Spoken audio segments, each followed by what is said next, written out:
Welcome to Operation Power. I feel so lonely today. This is the first time I'll be doing this program without my queen, Inez Barron.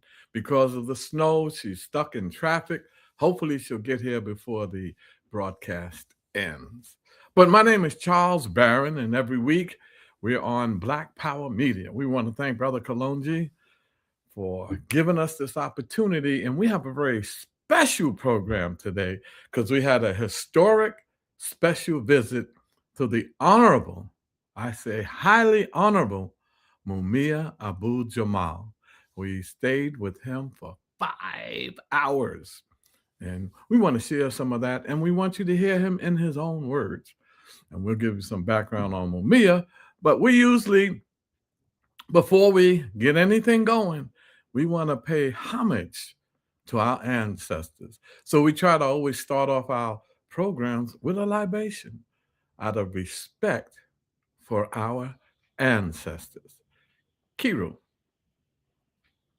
Happens without a libation. And so for this very important presentation, we begin by the pouring of libation. We pour libation first to our first ancestor, to that hidden one who, though hidden, manifests in all things as all things, that God-Goddess idea in the universe by any and all names. To our first ancestor, we pour libation, Ashe. We pour libation too to our ancestors because they were the first people on this planet, mothers and fathers of all mankind, flashpoint of the human family. To those ancestors, we pour libation, Ashe.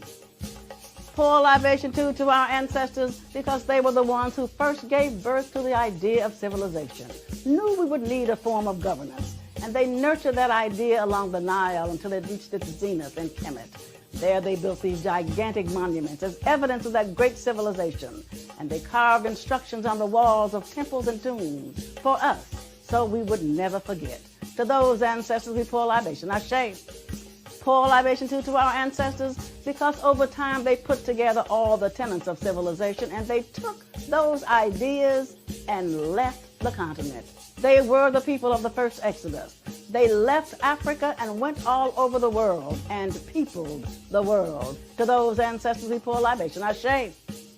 We pour libation too to our ancestors because they did not sit on their laurels. They continued to improve, continued to evolve, and at each point of evolution, they again would leave the continent and settle and resettle the planet. They met themselves coming and going. To those ancestors, we pour libation, Ashe. Pour libation too to those ancestors because over time, they found themselves the object of a forced exodus when they were kidnapped, shackled, cargoed, shipped out of Africa and enslaved in diasporas around the world. To those ancestors, we pour libation, Ashe. Pour libation too to the ancestors left at home, the very young, the aged, the infirm, left to reinvent themselves, depleted of us, human resources. But they were enjoined by us in the diasporas, both objects of a global myopia that ruptured the soul of a people as it ravaged a continent. To those ancestors we pour libation, Ashe. Pour libation too to those ancestors because over time they began to remember who and what they were. Because no matter where they had been dropped off, they still retained bits and pieces of who and what they were. They retained that African core that described them. They began to remember bits and pieces of a song. They began to remember lines from a rhythm. They began to remember dances that they did in ancient times. They began to remember those ancient drum beats that they now beat out on bare skin. And so to those ancestors we pour libation, Ashe. Pour libation too to them because they then began to teach each other. They began to resurrect and reconstruct that history and that culture. They became the new Africans wherever they were. They became the new teachers, preachers, archaeologists, the new singers, dancers, the new drummers, the new Jaliyah. They reconstructed that history and our culture and became new Africans everywhere. So to those ancestors we pour libation, Ashe.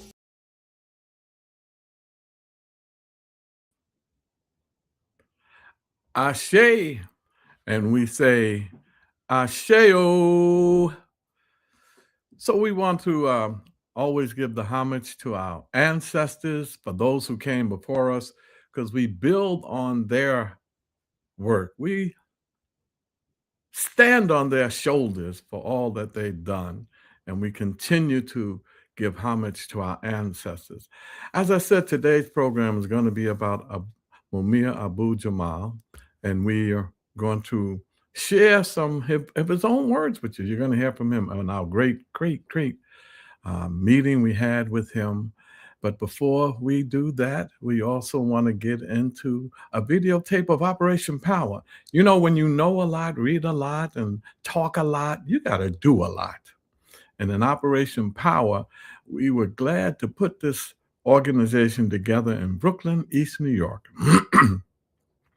We beat the most powerful machine in Brooklyn. Matter of fact, the most powerful Democratic Party machine in the country. We beat them for 21 years, and that's the Kings County Democratic Party. Because, you know, the Democratic Party has this, we call them black sycophants, those who are only interested in their personal ambition, their personal gain, and not our not our collective liberation. So we want to give you a little taste of Operation Power, the work we've done. I was in the city council for 14 years in New York City and the state assembly for 7 years in New York City. Inez was in the city council for 8 years and the state assembly for 5 years. And within those years, we were able to do so much. So we want to share Operation Power with you. And we didn't do it alone. Hardworking, ordinary, grassroots people from East New York made it happen for Operation Power and our candidacy. So we'll show a little clip on Operation Power, and then we'll get to our subject today.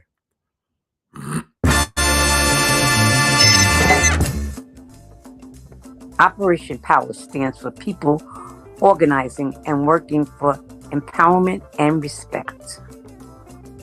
Operation Power is a grassroots social justice organization founded by local community stakeholders, which includes activists, organizers, and leaders who understand that the system as it is currently structured is destroying us and our communities. The system, the capitalist system, one that promotes human greed over human need, one that promotes profit over people, needs to be dismantled. These local community organizers recognize capitalism needs to be destroyed and replaced with socialism. Operation Power was founded in 1997 with the understanding that uprooting capitalism needs to begin locally. Operation Power understood that our communities are the perfect vehicle to dismantle this parasitic capitalist system brick by brick, and the economic, political, and cultural institutions and other systems in place in our local community infrastructure. Whether it's the local school board, community board, city council, state assembly, all represents mechanisms to control the destiny of our people. In 1997, Operation Power launched the campaign Charles Barron for City Council that would lead to over 20 years of radical changes in the East New York community. These changes included over 20,000 units of housing affordable to our community, 3 $88 million schools, over $110 million secured and allocated for community parks, millions secured for library upgrades, and another $42 million for the construction of a new library. Cultural programs such as the Juneteenth celebration, Kwanzaa programs, and reinterment of Sankofa Park, securing thousands of jobs for local residents. We've secured political seats that include city council seat, state assembly seat, state committee person, male and female district leader, chair of the local community board members, campaigning and getting a judge from the community elected, county committee seats, block association presidents, tenant presidents, and much more. And all this was done while being Black radicals. We are Black radicals, which means getting to the root causes of the problems challenging our community. We need to get to the root and not lose ourselves battling the symptoms of this vicious capitalist system, because we know revolution is the solution. Operation Power believes in Black power for Black people. Black power is still needed and still relevant. Operation Power believes that Black radicalism is the only position we can afford to take. Getting to the root of our problem for revolutionary change. Operation Power believes in community control for Black people as the only way to get to self-determination and liberation. That's Operation Power, and we are so blessed and honored to meet some of the most dedicated people you ever would want to meet in East New York, Brooklyn, that makes up our organization, Operation Power. Well, you know, we say power is the great equalizer. We say truth. You must speak truth. The truth will set you free. And we say this each and every week because we believe that.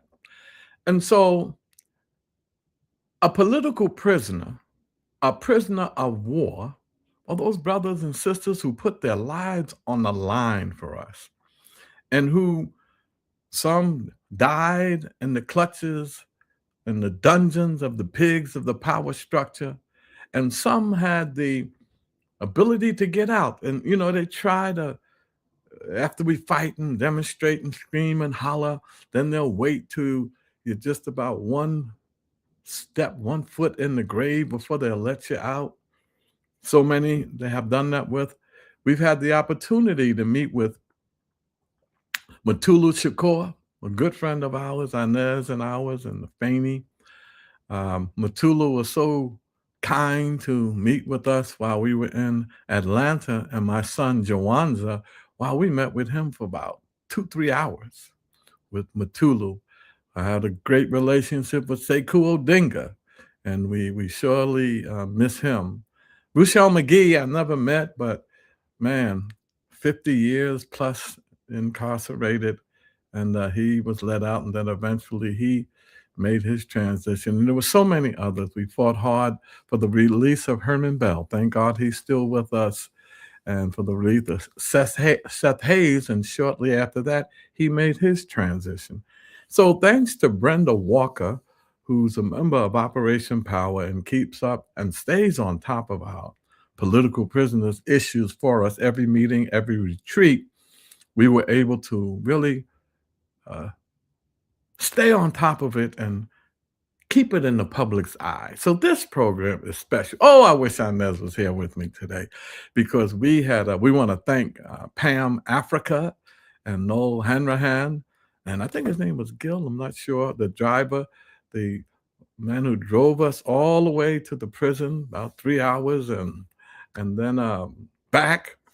But it was a special, special day for us.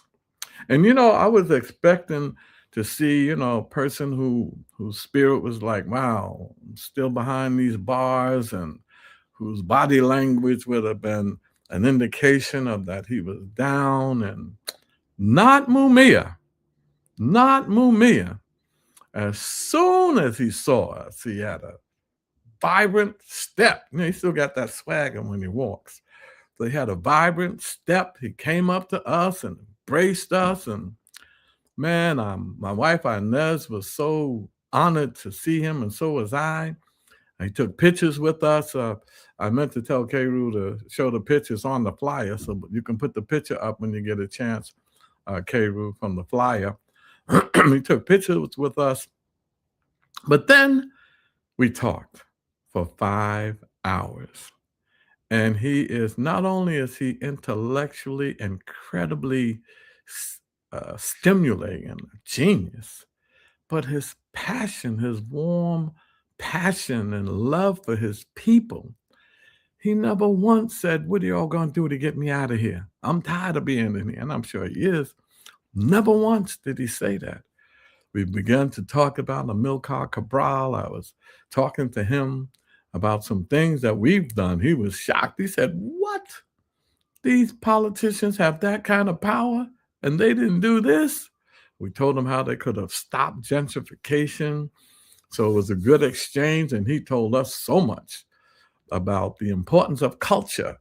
We were talking about culture, not as some African dancing and drumming, as important as that is, or not culture in that sense, but culture in the sense of a way of life, political culture, economic culture, spiritual culture, and how Fanon and so did Amilcar Cabral talk about the importance of culture. But my heart was so warm just to see him still be able to smile and laugh with us. By the way, he's very funny. Still has a sense of humor with him, and just to see him joke around with us, and oh man, it was such a warming of my heart, and it was such a satisfying day for us that we were able to see him like that, and he stayed that way for 5 hours talking about everything. So what I want to do is I want to play some of his tapes so that you see the brilliance of his mind. He's been in jail for over 40 years now. I think 30 of those years was on death row because of our movements and putting pressure on the system. We were able to get him off death row, but he still has health challenges. He was blind in both of his eyes for a minute there. Now he can see out of one eye. He had an operation, and he still has so much more care. So before we go off, we want to really be able to put up how you can send contributions and care for Mumia, because he's just a special, special brother. Energy for days. I mean, he had good energy, and it was an unforgettable moment in my life. I've done a lot of things. I'm 75 years old now, and I've experienced so many things in the movement, but this tops it all. My meeting with Mumia Abu-Jamal, with my queen, Inez Barron, whom I just wish was on with us. And she asked him some, because she's a teacher, and both of them are like intellectually sharp. So they, had a good exchange. She asked him some powerful questions, and he responded to everything. Quite on top of stuff that's happening, as you'll hear in some of the tapes of his that we're gonna play in a minute. Matter of fact, he knew all about what was happening in Minnesota, and but I told him about Keith Porter Jr., a black man who was killed on January 1st, or New Year's Eve, by ICE. He was celebrating New Year's Eve, as people do all over the country, and he wound up being murdered by ICE. So we told him, he said, "Wow," because he talked about, others are good, and others who were murdered. But he had a brilliant analysis of what was happening in Venezuela, and with the kidnapping of Maduro and Cecilia, his wife. So, I mean, it's just the spirit. There's one thing when you meet with people and you hear them intellectually or you hear them verbally, but to feel them. When you meet with Mumia, you will feel him. And he does a good impersonation of some people that came to meet with him. I'll leave that alone, but he does a good impersonation of some of the people that came to meet with him. So, as you know, Mumia has been falsely accused. We could prove his innocence if they would just give us another shot at another trial. There's so many contradictions and conflicting things, or lack of real evidence, or ignoring things in the case. But he is a man who spent all this time in prison for something he did not do. And I know people say, well, all people incarcerated say that, but he really didn't. And we would love to have the opportunity to prove it. And in the meantime, he needs all the health care he can get. So I want to start off with a clip, and I want to thank Pam Africa. Pam Africa, my sister Pam. When we got in there, he said, "I'm so glad to meet y'all, because Pam Africa talks about y'all all the time. It's almost like I feel I know you already. And this is the first time we meeting. So Pam, thank you so much. If you're viewing this, we thank you. We cannot thank you enough. And Noel Hanrahan, thank you so much for working it out so that we get in there and able to stay that long. So thank all of you and thank our driver. He was just so precious to get us there and back without complaining, without nothing. And we stayed there for 5 hours. I know how to say, come on, y'all, I love you and Mumia, but, give me a break. Come on out of there. But he didn't do that.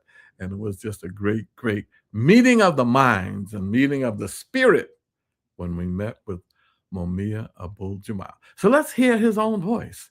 I like this tape here. I think Pam was involved in this, a message to Pam, and he was talking about Black people, our history in this country and what's going on with us. So let's play the first tape, K-Rool. Meet, greet Mumia Abu-Jamal. The War Within. Dear brothers, sisters, thank you for inviting me. What is happening in the world today, especially in America? Believe it or not, it has happened before, but only if we really honestly study our history and see it with clear eyes. After the U.S. Civil War, the deadliest war in U.S. history, the South, the loser in the war, struggled to win the tenuous peace by waging war against Reconstruction. The U.S. government planned to give Black folks their rights to American citizenship.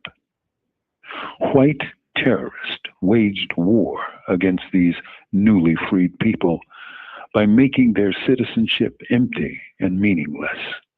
They were attacked at their jobs, assaulted in the streets, and denied their right to vote, to serve on juries, or to join unions.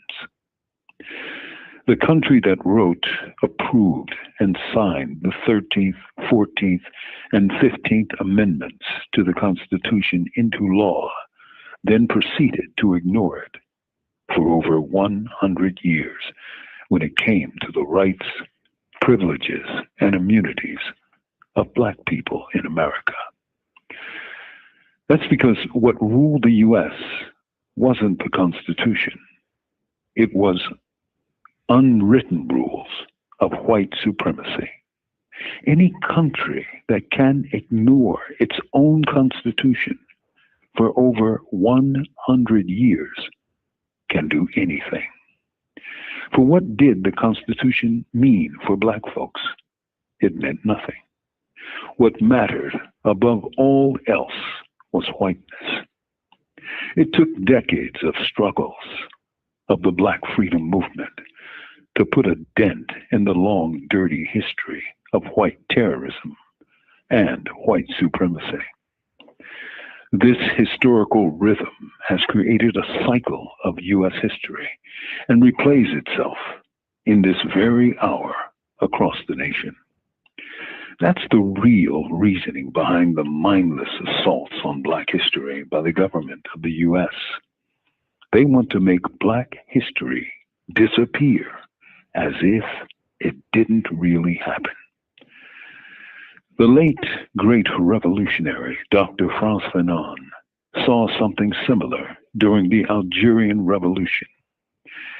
Fanon, speaking of the intentions of the French colonialists, wrote in his classic work, Wretched of the Earth, the following: colonialism is not satisfied with snaring the people in a net or of draining the colonized brain of any form or substance.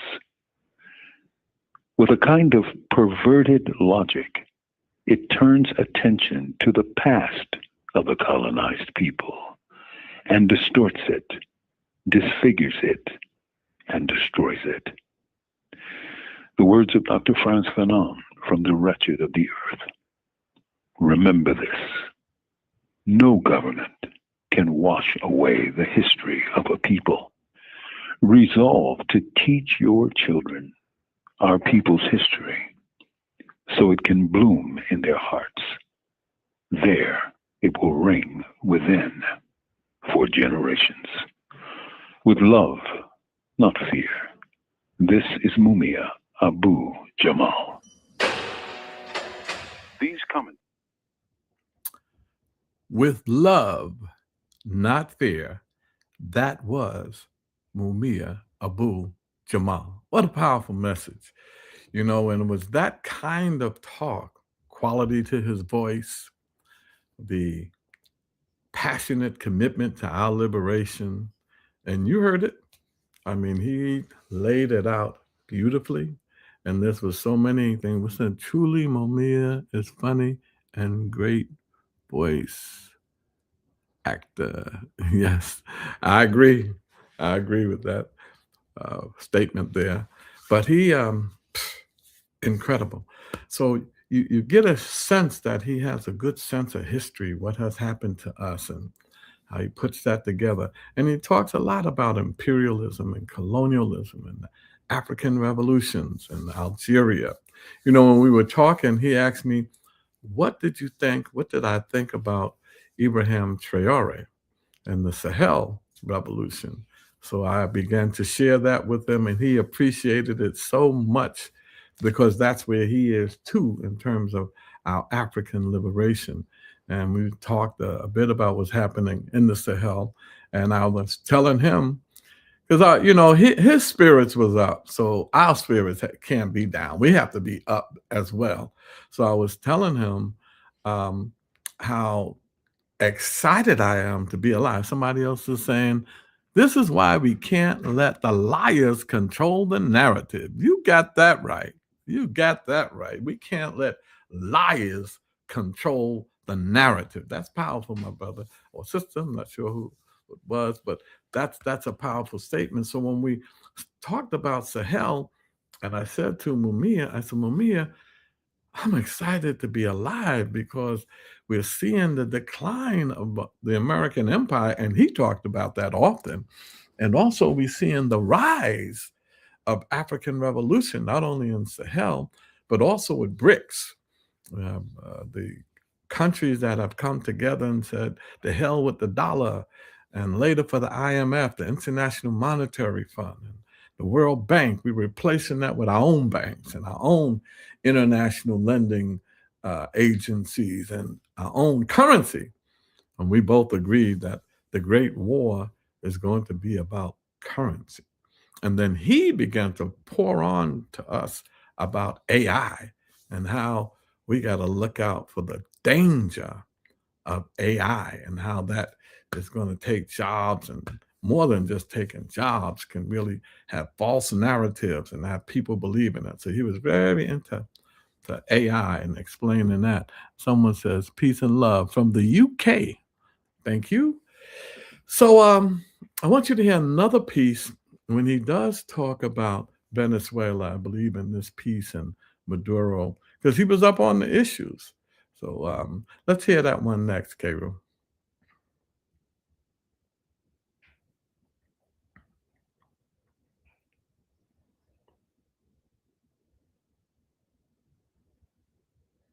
Return to the colonial mean. As I began contemplating events in search of a subject for the Luxembourg conference, day broke on the weekend with news of the U.S. kidnapping of Venezuela's president, Nicolas Maduro, and his wife, Celia Flores, removing them from their home and their country. It put me in mind of the Monroe Doctrine and the long, brutal history of U.S. imperialism, when America removed Latin American leaders like chess pieces, only to replace them with compliant puppets, the better to exploit their natural resources. We tend to think of colonialism and imperialism as simply economic systems, ever present, almost natural in their ubiquity. That's because They seem normal to us because of that feature. But there was nothing normal nor natural about either colonialism or imperialism. That's because neither are neutral economic systems. They are systems of extraction and predation. They are also systems of extreme violence to obtain raw materials from the colonies, which are themselves systems of repression designed to steal labor and the life forces of the oppressed. Who can deny that the U.S. has supported, trained, and paid off the most repressive element in Latin American history for over a century to dominate such societies on behalf of the corporate, or should I say capitalist, interests of American business? What is America's interest? It's simple. It's capital. Why did the U.S. invade Venezuela? For its vast oil reserve. That rot about drugs was nothing but a pretext. Remember the weapons of mass destruction that the U.S. used to justify war in Iraq? A pretext.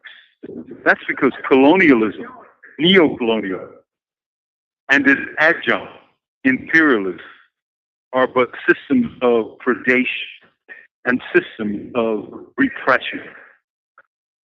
They're but systems built on capital acquisition, as in how to get more and more money.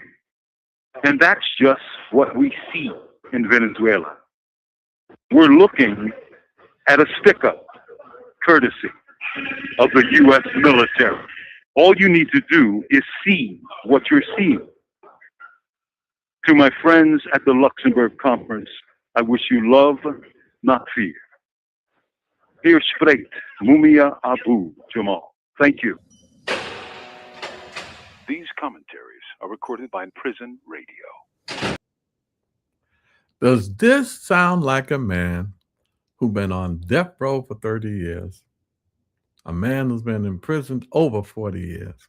A man who was beaten and left for death?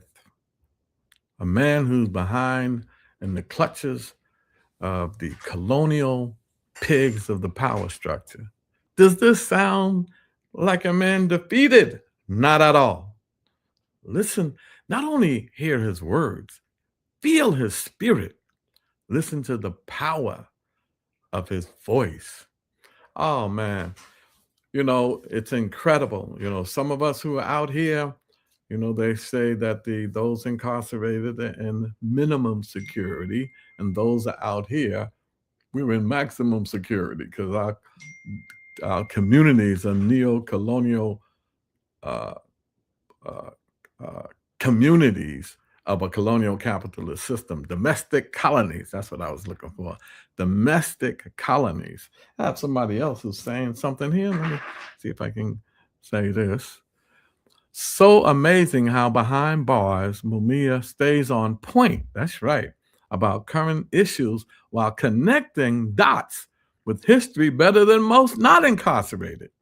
He proves that you can imprison his body, but not his mind. So true, so true, so true. I think no truer words have been said than that. And that's just how I felt. I said, man, I forgot he was in prison for a minute. That's the way he was talking. It was like he was free. Because, you know, as Fred Hampton said, you can kill a revolutionary, but you can't kill the revolution. That you can jail the dreamer, but you can't jail the dream. And his spirit is free.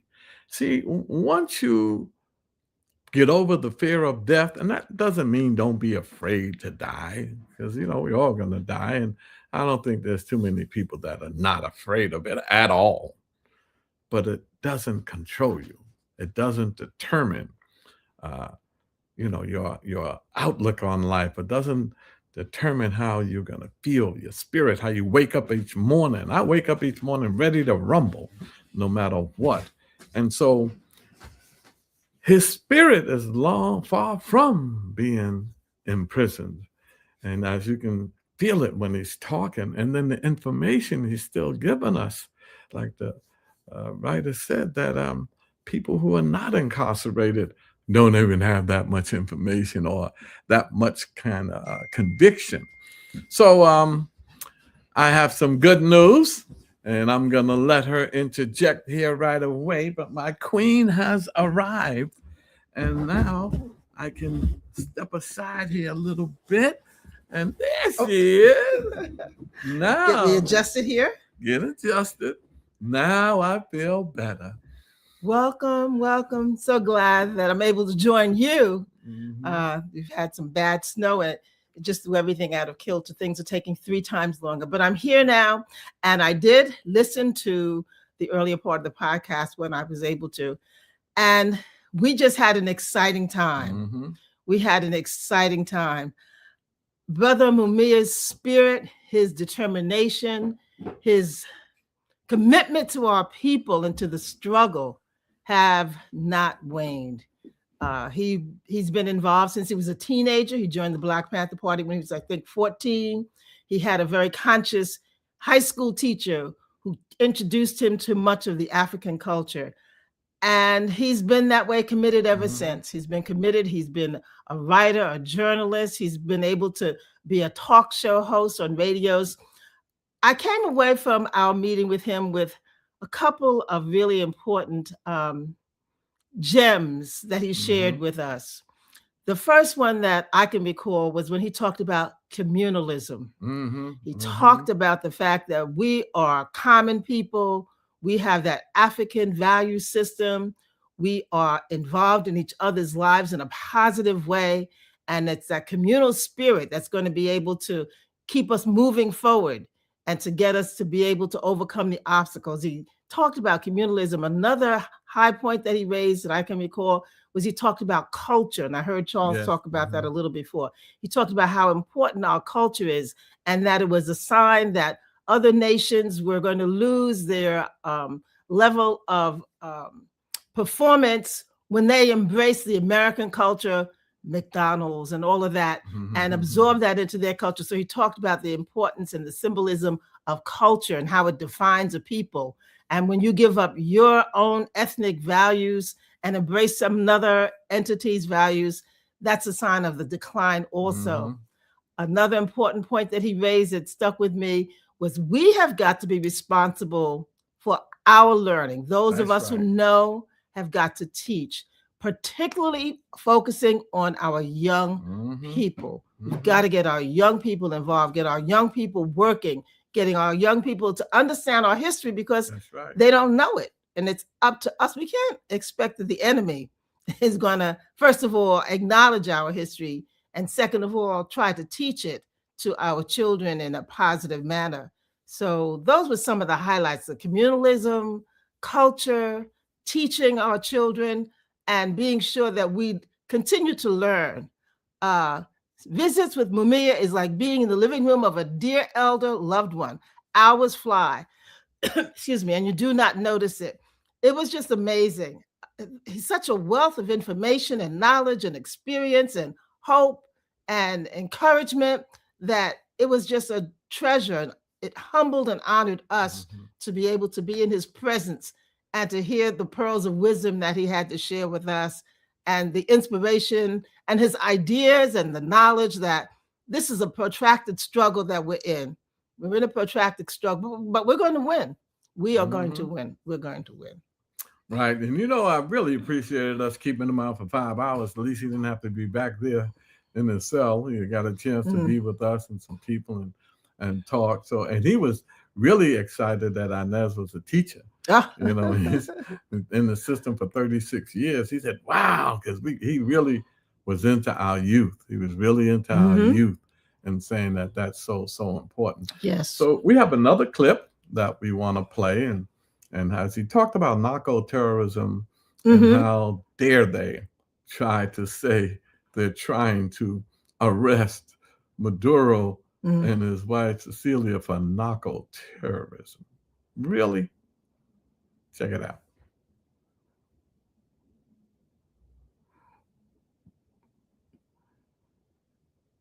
When you first hear about this so-called narco-terrorism arrest in Venezuela, I urge you to think back, if you can, and you probably can research it online.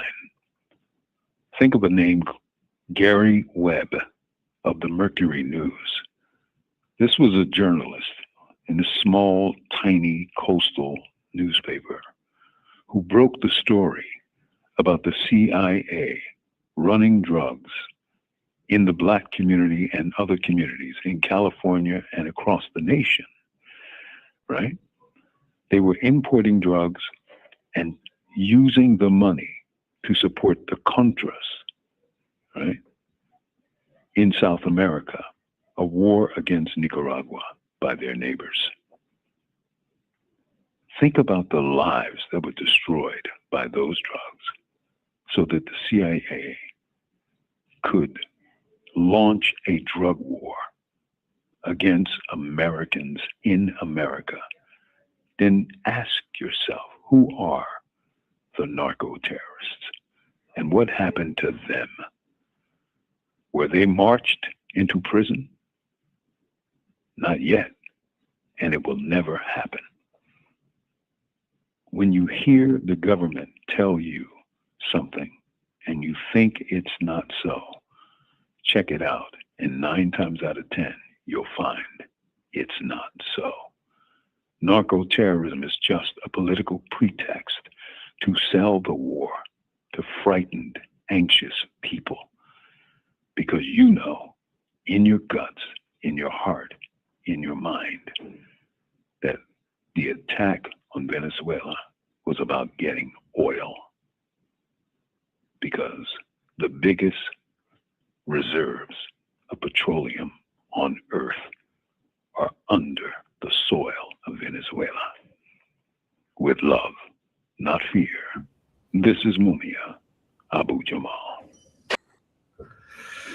You see, when you talk about narco-terrorism, it's interesting how American imperialism works, how colonialism works. They find some false pretext in order to invade. You remember Vietnam, got to stop communism from spreading. Most Americans don't even know how to spell the word communism, don't even know what capitalism means. So it was all stop communism, stop communism. And then when they ran that for a long time, it was stop terrorism. We got to stop terrorists. So it's interesting here in the United States, one American president's so-called terrorist is another president's freedom fighter. When Ronald Reagan said that Osama bin Laden and the Taliban was Afghani freedom fighters when Russia was in Afghanistan. But then when the United States wanted to get in and they started fighting against the United States, then they become the #1 world terrorists. So now they're talking about stopping drugs. Of all places, America. And you know, the boats that they were bombing in the waters of Nicaragua, those boats could never make it to America if they did have drugs on them, and they didn't. Murdering people. And then now that drug that they're supposed to be stopping from coming into America, Venezuela didn't even produce. So here you have it. Could you put that back up again, K-Rule, so we can read the commentary? Uhuru, thanks for keeping the revolution on the airwaves. Black is back. All right, now, that's what we intend to do. That's our job. We're not radio personalities. We radio revolutionaries. The strength of his spirit encourages us to bypass the distractions and go to work. That's right. That's so true. You know, we've got to do our part. We can't expect our oppressor to give us anything to encourage us and to help us to become liberated. They want to keep us oppressed. So we've got to make those efforts. And those of us who know have got to touch out and reach to those who don't know, because we're all on different levels on this spectrum here. We're not always on the level that we should be. And we certainly, thank God, are not where we were last year, 2 years, 5 years ago. It's a growth process. It's a continuum. And we've got to make sure that we reach out and help those who don't know. You know, as we go forward, and Mumia is just so inspirational. We were coming in there to inspire him. he inspired us to keep the struggle going. Yes. It reminds me so much of my meeting with Matula Shakur. He was, Charles, let me give you your mandate. You go out there, and AB never said, help me get out of here. He said, you go out there. And so he gave me some work to do. And Mumia was just so inspirational. And it's important for us. They're not centering themselves in this. They're not projecting their plight, but we know what the story is. Those of you who want to do the further information, you can. But this is a matter of international importance. There's so many other countries that have systems that understand what it is that has contributed to the condition that Mumia is in now. There are people who are in the forefront, organizations that have been involved, on a move, Malcolm X folks, and all of those groups and others. I see you started calling names, you leave people out. But all of those people who've been in the 12 movement. Yes. All of those people have been involved in this struggle. And we've got to keep the pressure on.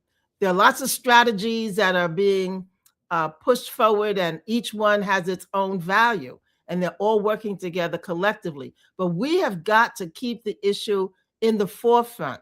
Right. There was a move that marched from Philadelphia to where the court was. What was it, 12 days, 15 days? Right. Not to the court, to where the jail was.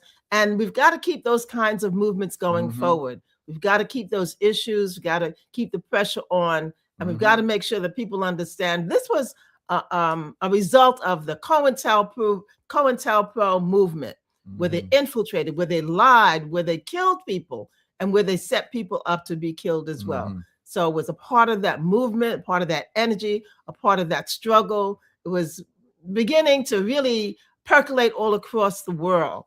And that was a part of what resulted. COINTELPRO put the substances in the communities. They certainly did. They sure did.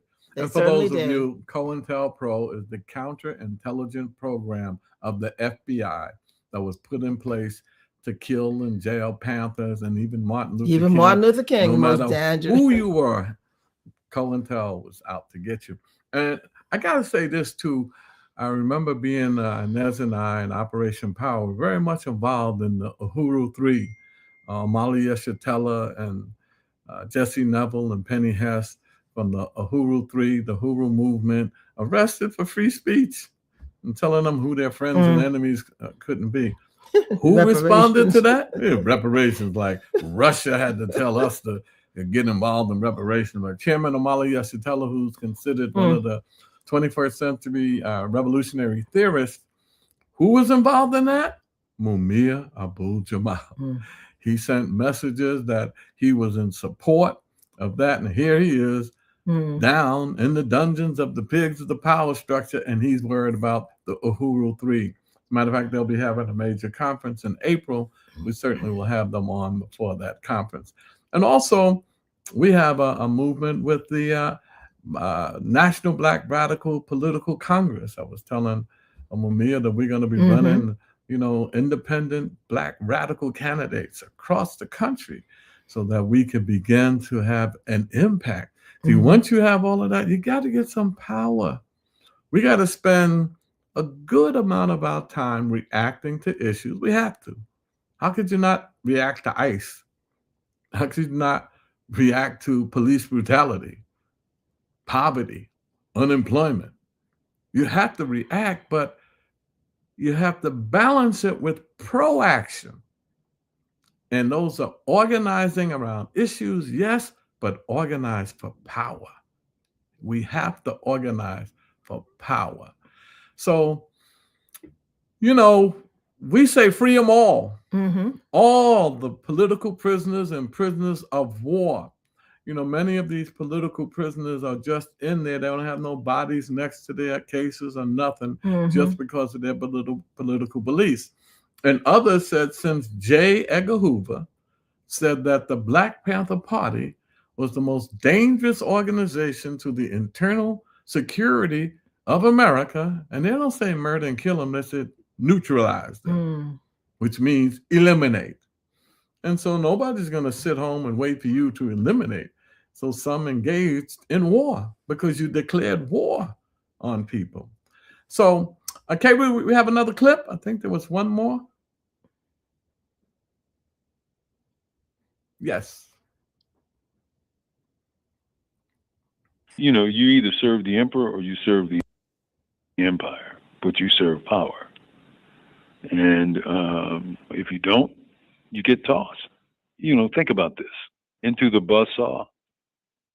That was one of the best books I ever read about journalism because it was real cases of real journalists all across the nation who found out stuff and tried to report it and, you know, collided with the economic and class interests of the bosses. These are the stories that were not told, you know. And the average media right now is talking about, you know, narco terrorism and all that. How hard was it for Gary Webb at Mercury News, a small little newspaper, to tell the story about the CIA working to bring drugs in, flood Black communities in California and across the country? He got battered by the big newspapers.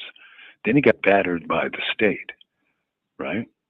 A Pulitzer-winning journalist, and he could not find a job because Mercury deep sixed them and bounced them. Come on, man. Come on. And he was telling a story, a true story, about what the empire does. But here's the point. This is a country that pushed drugs into the community and destroyed the lives of millions of people, talking about narco terrorism, talking about drugs and stopping drugs. And here's the other side of that. Let's say they stop every drug from leaving Venezuela. What's going to happen to the price of drugs here in America? They're going to go up because people in this country are addicted to drugs, and generations have fought for years in a drug war that they've lost with love, not fear. This is Mumia, Abu-Jamal. You heard him, with love, not fear. That was Mumia Abu-Jamal. Well, we've come to the end of our podcast. And, you know, we're going to do this again because we're going to visit him again. And even if we don't go right away, we're going to bring it back because there's so much more that can be said about Mumia Abu-Jamal. Probably need to go over the history of the case and all of that. But this has been a great visit for us. It's been the highlight of our life to have done that. I do think I sent you some information. I texted you the information, K-Roo, that Noel Henrahan sent, how people can contact Mumia and be supportive. So if you could try to get that up, we appreciate it. I know you have some work. Yes, it was just inspirational to be able to have the opportunity to spend time with our brother Mumia, the example that he gives. And as he talked about the reporter Webb, who won a Pulitzer Prize, so that speaks to the level of his professionalism, but then couldn't get a job. We know so often that people who are on the battlefield, who are calling out the emperor for not having any clothes on, who are not kowtowing to those who are in power because they're afraid or they want to make sure that they can climb the ladder, pay a great price. They pay a great price. Think back to Muhammad Ali. He paid a great price. And those are the kinds of people that I admire and look up to, that they know something, they see an injustice, they know something's wrong, and they're going to speak on it, even though their own personal fortunes and welfare and lives are at stake. So we just want to ask you to remember Brother Mumia, send words of encouragement. And I think we have the information here. Smart communications, get your cameras, take a picture of it so you can see it. That's the information for how you can reach out and contact him, send him correspondence. And I guess we can also find out information about putting money in this commissary. If we don't have that now, we'll be able to get it in the future. But people who paid great sacrifices, whether it's the ultimate sacrifice of their lives or other levels of sacrifice, time away, time not with their families and their loved ones, not seeing the day-to-day growth and the maturity of their own children, and not having that daily interaction with loved ones because you're not in their presence. Those are huge sacrifices. And those who are in those positions who have made that, we honor them, we thank them, and we look at their model for our lives. And someone had said, we've got to do more because we have a whole 24 hours that we can construct, that we can construct in our own manner. And then we're not limited or constricted and told you've got to do this at this time. So there's so much more that we can try to plan to do with our lives and with each day on a day-to-day basis. But it was a great honor. It was a great inspiration to be able to spend that time with our brother Mumia. And we look forward to being able to go again in the future and report back to you as well. But it was a great lift for me, great inspiration. And Mumia said so much about okay. To put money on Mumia's commissary, go to, write it down or take a picture with your phone, https://www.jpay.com/home.aspx. Thank you. Well, in closing, we want to say that Mumia is focusing on culture. He's focusing on culture and he's focusing on France Fanon. And you know why that's important? Because I think of even sports. Remember we had John Carlos and Tommy Smith in 1968 at the Olympics. The fist that they put up, do you know that almost destroyed their lives? I know eventually John Carlos's wife committed suicide and all of that because they put a fist up at the flag at the Olympics and called out America internationally. Well, how do we go from that to all these athletes now wrapping the American flag around them, running around there proud to be Americans, not saying anything political? Colin Kaepernick, he was the only one that what did he do? He didn't say, pick up a gun and do anything. He just got on his knees for the national anthem and he was at a football. So don't be afraid. Don't be afraid. You have to have the power of love of your people to overcome your fear of your oppressor. And that's what Mumia Abu-Jamal does for us. So Mumia, we love you. Love you. We will see you again. And as we say there we go. That's the picture we took with him when we went to visit him. He was so pleased to take the picture with us and stayed with us for 5 hours. And we just say, Mumia, we need to free Mumia. Yes. He needs to be out here teaching in our universities and teaching in our community centers.